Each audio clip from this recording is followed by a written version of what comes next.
Merci, merci Monsieur le Vice-président pour déjà votre exposé fort complet et vous remercier pour les félicitations que vous avez adressées au Parlement français. Vous avez ici dans cette salle bon nombre de parlementaires qui, pendant plusieurs mois, se sont investis sur la transition énergétique et qui ont pu effectivement arriver à ce texte ambitieux qu'il faut maintenant concrétiser sur le terrain.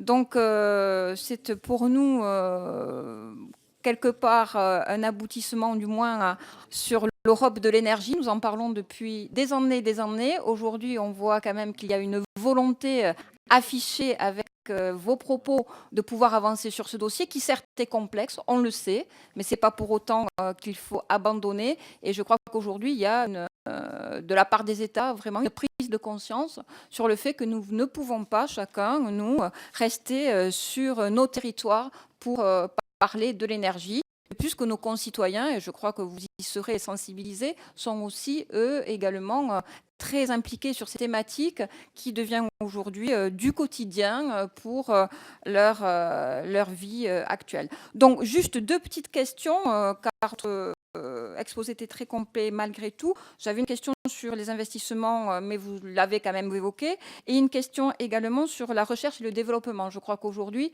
c'est quand même des outils que nous devons mettre en œuvre à ce niveau-là, au niveau européen, les coordonner, car nous avons besoin d'avoir de l'innovation et afin de pouvoir arriver à travailler sur ces dossiers.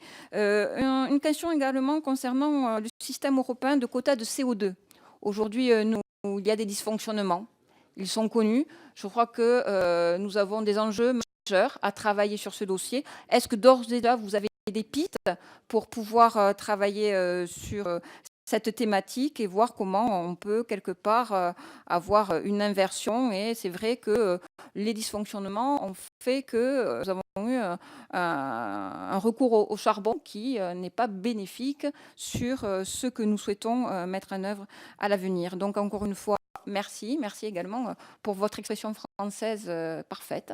Donc c'est vraiment très agréable et je ne doute pas que mes collègues apprécieront ne serait-ce que le fait que nous n'ayons pas des écouteurs dans les oreilles pour pouvoir avoir cet échange. Merci. Merci Frédéric. Je vais passer maintenant la parole à Viviane